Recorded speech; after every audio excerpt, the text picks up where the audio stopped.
આરટીઆના અંતર્ગત જે આપણે એડમિશન કરવામાં થાય છે એ ઉપરાંત વડોદરા જિલ્લામાં કુલ 4,347 બેઠકો માટે પ્રવેશ પ્રક્રિયા કરવામાં આવી હતી. 4,347 સામે 12,053 અરજીઓ આવેલ હતી. એમાં પહેલા રાઉન્ડના અંતે 227 બેઠકો ખાલી હતી ને 15 વિદ્યાર્થીઓએ એલોટમેન્ટ ન થયું. એમ બીજા રાઉન્ડ માટે 242 વિદ્યાર્થીઓ માટે બીજો રાઉન્ડ પણ પાડવામાં આવ્યો હતો. બીજા રાઉન્ડને અંતે જે વાલીઓને આરટીમાં પ્રવેશ મેળવેલ નથી એ વાલીઓ અહીંયા રજૂઆત માટે આવ્યા હતા. પણ આ સરકારશ્રીની આ યોજના અંતર્ગત 12,050 સામે 12,053 અરજી સામે આપણે 4,347 જે આરટીઈનો સરકારનો નિયમ છે 25% વિદ્યાર્થીઓ જ સમાવી શકાય છે. ખાસ તો આજે આંગણવાડીવાળા વાલીઓ વધારે આવ્યા હતા કે અમારે આંગણવાડીનું અમે અમારા બાળકને ભણાવ્યું છે તો એમને કેમ મળ્યું નથી. પરંતુ વાલીઓની ગેરસમજ છે. વાલીઓની પણ ગેરસમજ હું દૂર કરવા માંગુ છું.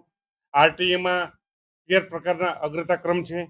પહેલું અનાથ બાળક, બીજું સંભાળ સંરક્ષણની જરૂરિયાતવાળું બાળક, ત્રીજી કેટેગરીમાં બાલગૃહના બાળકો, ચોથી કેટેગરીમાં સ્થળાંતર થતા મજૂરના બાળકો, પાંચમી મનોદિવ્યાંગતાવાળા બાળકો, છઠ્ઠીમાં એન્ટ્રી રિટ્રોવાયરલ એટલે કેન્સરની થેરેપી લેતા બાળકો, શહીદોના સંતાનો, પછી જેને એકમાત્ર દીકરી હોય એવા સંતાનો, પછી 0 થી 20 આંક ધરાવતા SC ST OBC વાળા બાળકો, પછી SC અને STના બાળકો, OBC અને સામાજિક શૈક્ષણિક પછાત બાળકો, જ્યારે 12મા ક્રમે આંગણવાડીના બાળકો આવે છે અને છેલ્લે જનરલ કેટેગરીના બાળકો, એમ 13 કેટેગરી છે.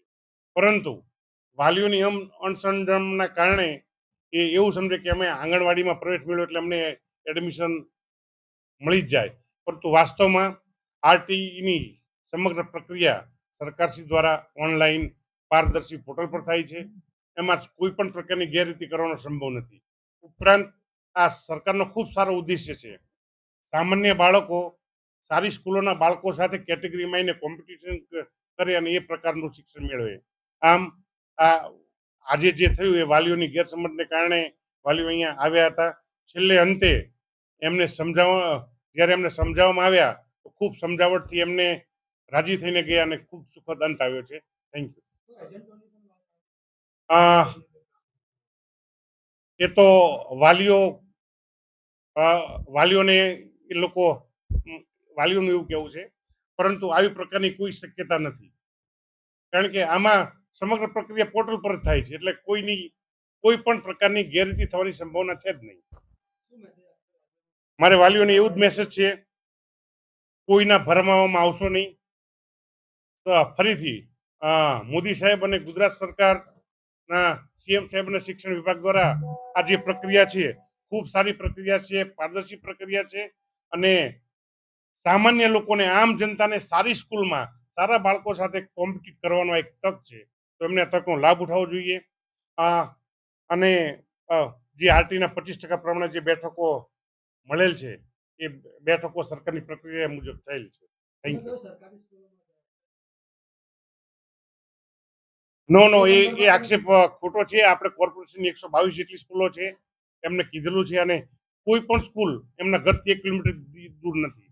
એટલે અને કોર્પોરેશન તૈયાર જ છે બાળકોને સમાવવા માટે. લેભાગુ માટે આપણે એવું કોઈ હોય તો ધ્યાન આપો. આપણે પોલીસ તંત્રનું પણ ધ્યાન દોરીશું અને કોઈ પણ એવા હોય તો હું ફરી વાલીઓને કહું છું, કોઈ પણ એવી ભ્રામક કે લોભામણી કે હું એડમિશન અપાવી દઈશ એવી ભ્રામકતામાં કોઈ આવું નહીં. સાહેબ માર્કેટમાં તો લોકો કહે પરંતુ